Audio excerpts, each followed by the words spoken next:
Howdy and welcome to One for the Books. I'm Sandra Broadwell.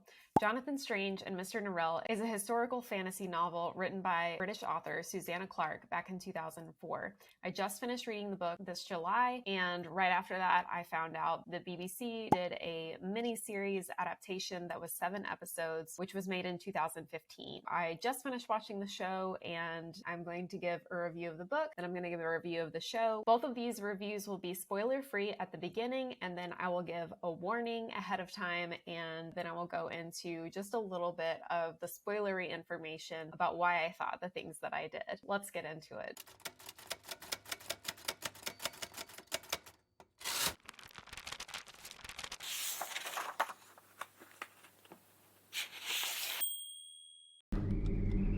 It's an alternate history set in England during the Napoleonic Wars. There's been no magic throughout the land for over 300 years. Enter Mr. Norrell. He's the first practicing magician in centuries, and he's a shut-in, he's bookish, and he very much enjoys being the only magician. But he has this dream of restoring magic to England the way that it was in the olden days. And in those olden days, the magicians were known for making shady dealings with fairy creatures who are very mischievous and have their own ends and goals that they're trying to achieve, which are not in alignment with their human companions. So Mr. Norrell considers this dark magic, and he has very strong feelings about it. And so he wants to bring proper English magic back into the land. Eventually, he's convinced to take on an apprentice, which is Jonathan Strange. Strange is charismatic and social and decisive, really like all the things that Norrell is not, which is a really interesting relationship dynamic that they have that evolves throughout the book, and it causes a lot of tension between these two characters because Strange has very different ideas of what constitutes proper magic versus dark magic.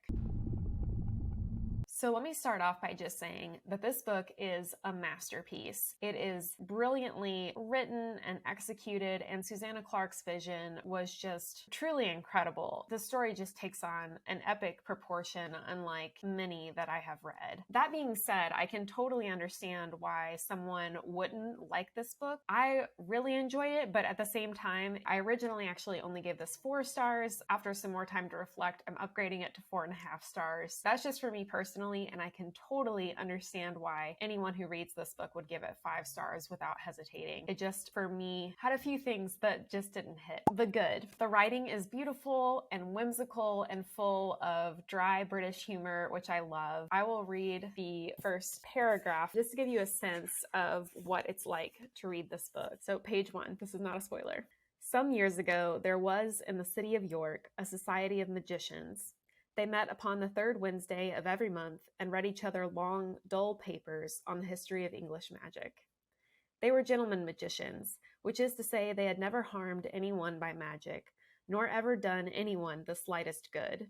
In fact, to own the truth, not one of these magicians had ever cast the smallest spell, nor by magic caused one leaf to tremble upon a tree, made one mote of dust to alter its course, or changed a single hair upon anyone's head. But with this one minor reservation, they enjoyed a reputation as some of the wisest and most magical gentlemen in Yorkshire. So that's just lovely. I really like the way that Susanna Clarke writes this book. It has a very distinct kind of feeling that sets you in and is very immersive. And I just love that. And it definitely made me want to read the book in like a British accent in my mind. The world building, I feel, really captures just a sense of place and time that is magical. It also has a lot of footnotes that go into these little tangents of extra history and tidbits of information related to whatever the characters have been talking about, and those were really charming. Some of them were whole little short stories in themselves that were like over a page long, which I really enjoyed. But if you're not a footnotes person, I feel like you could easily skip those and not have missed anything meaningful. There's also illustrations throughout the book at kind of random intervals, which are very bleak and cartoonish, and I really enjoyed those as well. This is one of the very first ones where it just shows Mr. Norrell, and it says, "He hardly ever spoke of magic, and when he did, it was like a history lesson and no one could bear to listen to him. The characters are just very engaging and there's really a lot to love in this book. As far as like other things that didn't hit for me, it was very world building and character heavy and lighter on plot. If you've watched any of my previous videos, you know that I'm a very plot driven reader. I really enjoy the story aspect of stories. So that's pretty much the main reason that it didn't get 5 stars from me. It's also just really lengthy. My version is almost 800 pages, which I'm not trying to fat shame any books, but around the like 400 to 600 page mark, I was just really like, whew, oh my gosh, there's still so much book to get through. But then it picks up in the last 200 pages, and I have no regrets about reading this. Obviously, I really love this book, but it did feel a little bit like a slog there in the middle. The ending of the book was also, while it was very good, it just felt a little unsatisfying for me because I didn't feel that the character motivations aligned with their actions. Yeah, it was just a little off. Overall, I will say if you like the show Downton Abbey but think it would be improved with magic, then this is the book for you. On to the show. I really enjoyed the mini-series of Jonathan Strange and Mr Norrell. I thought the BBC interpreted the story really well, but that being said, it did deviate from the novel in some key ways. One of the big ones being that the whimsical style of how the book was written is definitely lost in translation when going to the on-screen version. And so there were definitely some things that happened in the story that in the book I interpreted them as kind of amusing or silly, and then watching them in the show without that kind of whimsical vibe gave them like a very dark and sometimes even like very creepy feel. And so whereas the darkness in the book was more of like the general backdrop, it's more at the forefront in the show. And I don't think that's a bad thing. It just gave it a bit of a different flavor, which was very interesting. The good, I thought the casting and the acting for this show was phenomenal. I particularly enjoyed the performances of Mr Norrell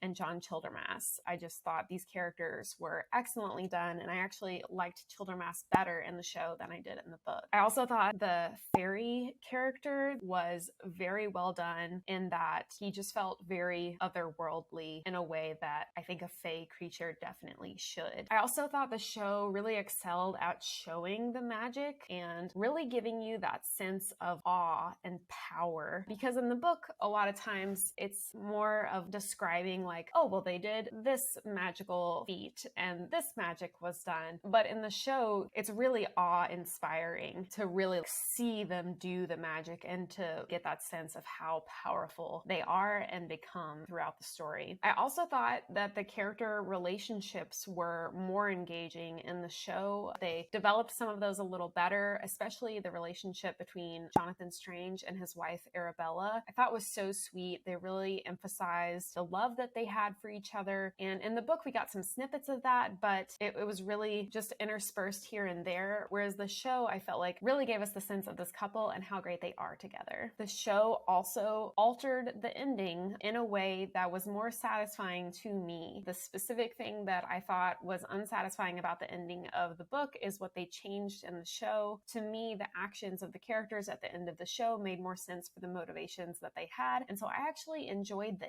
ending overall better in the show, which might be a little scandalous, but that's how I feel. The meh parts of the show, some things I felt like they changed in the show for no good reason, or the reason was clearly to make a really dramatic scene or a dramatic moment, and some of those felt kind of forced. So I didn't enjoy all of the changes that they made for sure. Mr. Norrell's character also changed in subtle ways in the show, and so by the end of the show, Mr. Norrell is acting a bit out of character for the person that he was in the book. For the show, it makes sense for the person that he was and developed into, but that was a little bit of a deviation from what I expected. I don't think that was bad. I don't think it was necessary either. Another thing for me was that there were a couple of things in the show that referenced things that happened in the book, but that never happened in the show or weren't given enough context. And so I felt like if I had not already read the book, that those little snippets of conversation would have been confusing. Luckily, those moments were pretty few and far between, and so it wasn't a big deal. Overall, great show. Glad I watched it, but it missed out on the whimsy and the grand scale that are the things that made the book feel like a masterpiece. If you've read the book or seen the show, I would love to know what you thought about them, if you thought my opinions are totally off base, or if you agree with me. I'd love to hear your take. Comment below and make sure to subscribe before you leave. Okay, so now I'm going to dive into my major pet peeve with the ending of the book and why I thought the show did it better. So you've been warned, spoilers.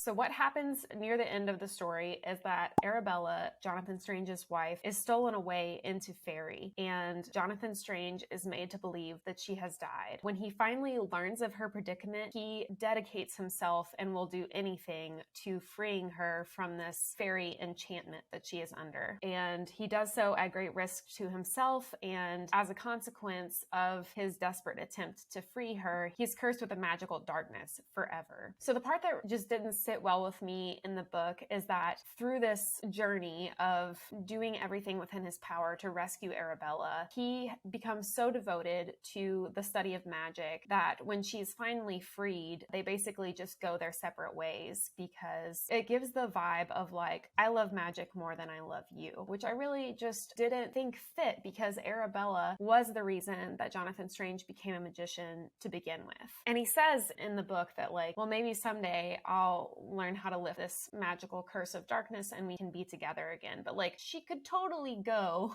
be with him in the magical darkness. There's no reason that she couldn't be. The way that their relationship felt strong and then fizzled because of Arabella's obviously traumatized. Jonathan Strange has gone through some heavy shit, but I felt like them running back to each other when they were at this point would have been really impactful. And so it was just kind of a bummer of an ending for me. Overall, I still really enjoyed the ending of the book, and there's a lot more happening that wraps up at the end of the book. That was very satisfying. And so what they changed with the ending of the show was that this magical darkness curse that Strange has gotten is killing him. And so because he's dying, he transports to this nowhere space where Arabella obviously cannot follow him. And so they still want to be together, but can't be. It definitely made the ending more sad, but also felt more satisfying just because I felt like the motivations were true, but now there's this thing that's beyond their control. And it was very much like, someday maybe I'll learn how to lift this curse and we can be together again. But it was an actual barrier that was keeping them apart and not just like a